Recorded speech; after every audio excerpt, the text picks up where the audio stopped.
જે તાજેતરમાં બનાવ બન્યો છે એ ક્ષત્રિય સમાજ અને પટેલ સમાજ પણ આપણી વચ્ચે અહીંયા ઉપસ્થિત છે. જે કાંઈ વાટાઘાટો થઈ છે, જે કાંઈ બન્યું છે એનું સુખદ સમાધાન આજે થઈ ગયું છે એ અમે જાહેર કરીએ છીએ.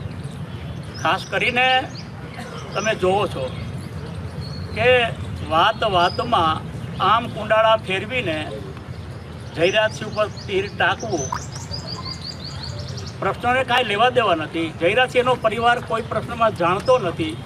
એનો એમ્સ માત્ર એક છે કે ગોંડલ શહેર અને તાલુકામાં વાતાવરણ ડોળાય નહીં, શાંતિનું વાતાવરણ જળવાઈ રહે, ભાઈચારો જળવાઈ રહે, એટલો જ માત્ર એનો મકસદ છે. પણ કોણ જાણે કેમ કે અમુક લોકો જેને માઇક નથી મળતું, સ્ટેજ નથી મળતું, વણ નોતરા આવી જાય છે, ત્યારે જે ભોગ બનનાર છે એમણે પણ પૂછો કે હેન્ડલ એના હાથમાં ન રહ્યો.